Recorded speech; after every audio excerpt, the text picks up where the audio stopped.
So in preparation for season 2 of Andor, I binge watched season 1. I'll have a video about my thoughts on season 1 out. It's just kind of complicated to explain all your opinions on an entire season in one video, so that one's taking a little longer. Short version is season 1 of Andor had some of the best production design I've ever seen. The sets were phenomenal. The world building was phenomenal. I enjoyed watching it, and the writing was relatively solid. My biggest criticisms of season 1, characters were not very memorable. There was a couple somewhat standouts, but most of them were very kind of one note. They weren't bad, they were more forgettable than bad. And the other thing is that it just had a general aversion to fun. It was very serious, very grim. I liked it, but it was very grim. The other thing that I had as a criticism of season 1 was its long 30-second title screen where it just slowly put Andor and then just kept going and going and going, and it would not stop. They didn't get rid of it, but they did allow you to skip it in the skip recap button, and I appreciate that because that was unreasonably long and still is. I do not know who thought that was a good idea, but I'm glad we can skip it now. So that's a plus. So they released the first 3 episodes of season 2. I've seen the first 2. First thing to say, the sets were once again gorgeous. Oh my god, the Chantilla state that Mon Mothma has, like every scene of that, you're like, I want to live there. They're gorgeous. The costuming of Chantilla in particular, Chandrilla, that's the name. The Chandrilla costuming is gorgeous, like everything about it. And the world building and all of that, I love. Like, I love the world building consistently. This show does like just background world building so well with the costuming, with the sets, with the way the props are for various like machinery that feel very Star Wars, even though they're things we've never seen before, but just like the mechanical quality of them are so believable and so engaging. Like, I'm completely transported. And that's the strength of this show, is just how transported you feel. Everything looks so real, and you just buy it. Subconsciously, intellectually, everything, you just buy it and you buy into this setting. I love that. It's so beautiful. Literally beautiful, but also just the craftsmanship and the artistry and the art direction, everything about that is fantastic. I love that. I'm kind of watching the show specifically for that. And I enjoyed the Chandrilla wedding scenes because of that. Because I liked learning about that lore and getting wrapped up in that world. I didn't like the conversations in them. They kind of went nowhere. Just like almost every conversation in the show. These last 2 episodes feel very fillery. Which is weird because these are the first 2 episodes of season 2, and they both felt kind of like nothing's happening.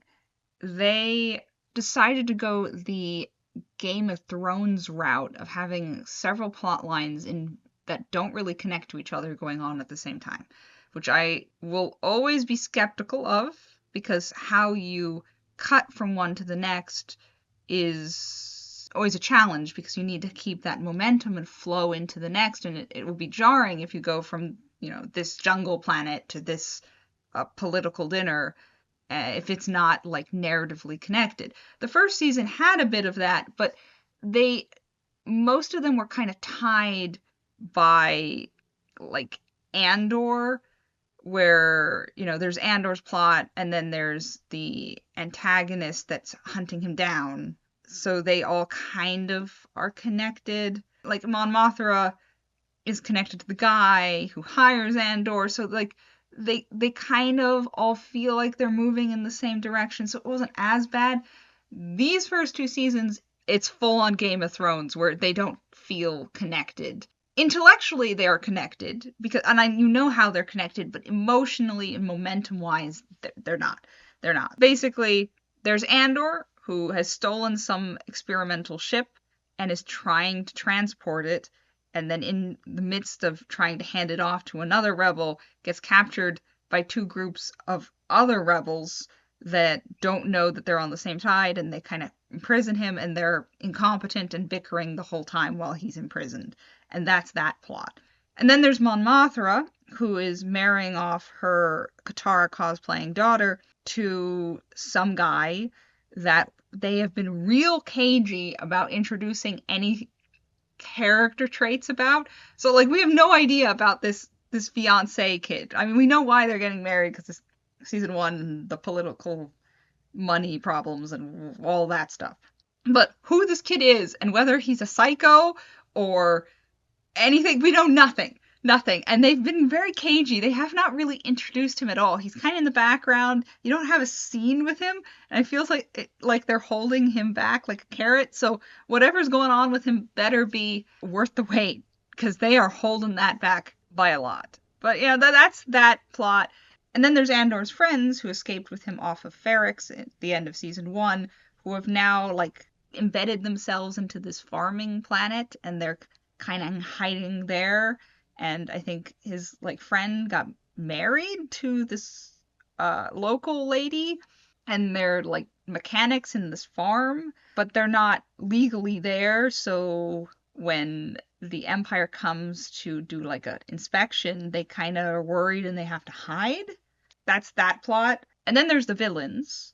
The Imperial Secret Service guys get called into a meeting with the guy who built the Death Star back in Rogue One, and they have some plan to drill and kind of destroy this planet that's has political power and is famous for textiles. The head villain woman of season one is now being put in charge of that, and she's not happy about it. And then we find out that she has a relationship with the other villain of season one, Cyril, who was the most well characterized person in that show for some reason. Like, he wasn't relevant for like most of season one, but we kept following his plot anyway, even though he didn't really do much after the first two episodes of season one. And they characterized him so well. He was like the most well characterized of the bunch by a mile. For some reason, they've gotten together. They're dating, I guess. Good for them. I think that's a good match. And he's now proud of his cubicle job, which is good for him because he wasn't before.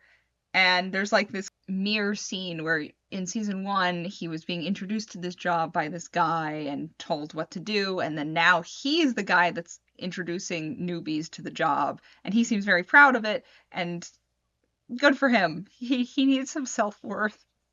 So that's his plot. And then, so there's all these plots that are kind of being shuffled together with barely any connection. Like, I know how they connect. We all know how they connect. But there's kind of no momentum when you switch to another scene. It's not the worst offender of this, but I'm seeing this trend and I'm worried it's going to continue. I hope it doesn't just fall into like a bunch of plots that don't connect.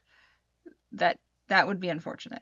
So going into season two, I was seeing if they were going to maybe give some more characterization to some of the principal characters and maybe add just a bit of levity to contrast its intense seriousness. Characterization wise, it feels about the same. Well, that's not true. Andor clearly got some characterization off screen. It's been a year, and then like the next time we see him, he's doing like people skills and like talking this girl down and making her relaxed and whatnot. I don't see Andor of season one doing that, so he seems to have developed that skill off screen. They also did try to add a bit of levity. Oh, the opening chase sequence kind of is supposed to have a comedic slant because he doesn't really know how to drive this ship, and he's kind of messing with buttons and it's doing wild things. But it was very stressful. Like the stakes were so high that it felt less like comedy and more like, I don't know. I felt bad for him because I think everyone's been there where they've You've been confronted with some sort of machinery or computer thing, and you don't understand any of the buttons. And then you're just randomly clicking, and you're like, and it's not working, and it's not working. You have no idea what's wrong. And I think it brought back old memories instead of making me laugh. I'm gonna be honest. You know, comedy is a subjective thing. It might have really landed hard with other people. I think the attempts at comedy that this show has tried in episode 1 and episode 2 and episode 3 have not landed for me. Tried to think about why, because like when I think about the scenes, just like break them down in my head, I'm like, no, I should find that funny, that there's some comedy there. But I didn't laugh, and it didn't provide that flash of levity that it was attempting. You know, it kind of reminds me of when I was in theater. I had to do a midterm like speech, and I did a kind of comedic one of this crazy lady who wants to buy tuna fish. The tuna fish speech, it's famous. You can look it up. And I did it, and my teacher thought it was well acted, but his main criticism of my at least first rendition of it was that I had played it so straight and had treated the crazy lady like I played her like a realistic crazy lady. So instead of it coming off as funny, it felt too realistic to be funny. And his recommendation to me was to exaggerate it more because you played it too straight. You made us feel for the crazy person, and you made the person feel like a real person. And that was his criticism of my original version of that speech. And I feel like Andor falls into the trap I fell into, where they play it so straight and everything's so serious that the attempts at comedy don't land emotionally because you're in that mental space of treating everything very serious, treating everything very realistically. I'm not saying that's a bad thing. I'm just saying that might be a component of why I think the comedy's not landing for me. But they have a lot of comedy. There's that chase sequence. There's this Gorman Silk like information video that's kind of styled after a certain types of advertisements, and like all these serious people staring at it. I wish it landed, but that scene played a little too long. Actually, that's the other issue with some of the levity scenes, is that they kind of overstay their welcome, where it just goes way too long. This is my issue with the ragtag rebels that they introduced. I feel like those ragtag rebels are in response to another criticism I had, which was, you know, that characters don't have any quirks or not very charming, and they're like going for like, oh, you want the quirky rebels? Here's some quirky rebels. And I'm like, they overstay their welcome way too fast. Also, you can't distinguish them. They're banned. They're just arguing, constantly arguing, and they're irrelevant. Here's the freaking irrelevant. Oh my god, the show has an obsession with continuously putting Andor in circumstances that he does not care about. This happened all throughout season 1, where he was dragged on various missions and with various people that he's not emotionally involved in. And this is the same, where he's like now imprisoned by these two groups of rebels that he doesn't care about at all. And they don't matter. So you're just waiting. You're just waiting for him to get away. It felt like so much wasted time. So much wasted time. Just scene after scene after scene after scene of just these random rebels arguing and him being stuck in the middle of it until he gets off that planet. And then they have this final shot of, look, it's Yavin. Oh my god, it's that planet. The planet that's going to be important in 4 years. And I'm like, so what? Oh, these guys are the founders of that rebel base? That doesn't make me excited. It's not like, oh, cool. That's just like, oh, for God's sake, those are the people who founded Yavin 4? Is it Yavin 4? I think it's Yavin 4. None of those random rebels that captured him are interesting or feel relevant, so it just feels like you're just killing time while he's stuck on that planet. Like, what was the point of that? I mean, there was a Star Wars style monster in it. That was nice. They tried some comedy with basically a space version of rock paper scissors. I don't know. The comedy didn't land for me. I'm sorry. I feel like that could have been hilarious, but for whatever reason, just the way it's shot and the way it cuts to it, it's taken almost too seriously, and it goes for way too long. I don't know. There's something off about it. For me personally, I know comedy's subjective. It might have worked for other people. What was funny was in the farming visa subplot, which goes nowhere, I might add. Like, aggressively nowhere. Every single scene is them being like, oh, do we know if the Empire is coming this way? Oh, I don't know. I'm worried about it. And that's like the scene. Like, there's 5 or 6 different scenes that are just different collections of characters saying the same thing. And I do not know why that had to be 2 episodes long. This is the problem when you have a bunch of plots that are weaving together, is that everything gets stretched to the point where it's unreasonably long. It's because you have to like stretch the scenes or stretch these plot points to wait for other plot points to catch up in other no, it went on forever. The only thing they introduced was there is some Empire lieutenant that is a creep and is totally going to make the moves off what's her name? Biggs? The girl in that plot line. It's so predictable. I mean, it is literally like copy and pasted from like those Nazi films of like Nazis going after runaway like French girls. That's basically where the vibe is going. I was like, oh my god, it's so slimy and so predictable. It's like the most cookie cutter character trope you could imagine. And I'm like, oh my god.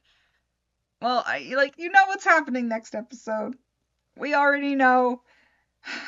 So that was kind of funny and just how like trite it was. I'm gonna be honest. Andor being captured by random jungle rebels goes on forever. The wedding goes on forever. Andor's friends avoiding visa checkpoints in that farm world, that goes on forever. It's just, it feels like it's like twiddling its thumbs and nothing's happening, which is such a strange decision because these are the first 2 episodes. It's like, it's filler. It's really odd. The villain stuff doesn't go on forever. The plot feels sort of like that's moving, kind of. Like nothing was happening. Because, I mean, the wedding rituals were interesting and whatnot. There's machinations going on, sort of. Like, Mon Mothra's husband thinks that she's sleeping with the banker, and then the banker is kind of getting cold feet about being tied with the rebellion. At least I think that's what happened. All of his conversations with Mon Mothra are very confusing. Like, it has to do with some sort of number that she needs to find. I hope we find out what's going on there because it feels like they made it unnecessarily complicated. I gather that he's like getting cold feet and that, but that's me extrapolating from their really weird conversations. I don't know what's going on there, but that something's happening there. And then Lucen, the antique dealer that runs the rebellion, he is there, and I find his scenes fun because it almost feels like something's happening. But for real, most of the conversations are just rinse and repeat of Mon Mothra being stressed while talking to various people, and nothing's really happening. Like, you're expecting something to happen at this wedding, but nothing's really happening. It was really pretty, and the world building and the sets were so gorgeous. That would be my favorite. That's what I thought of the first 2 episodes. I'm doing the 3rd episode in a separate video because I have a lot to talk about in that one, and yeah, we're gonna break that one down a little more in depth. If you want to be notified when that video comes out, please subscribe. Reminder for everyone that the first 10 chapters of Bonesong, my book, is free and you can read it in the link below. And I hope you do because it's fun and I enjoyed writing it and you might enjoy reading it. So you guys have a happy reading and take care.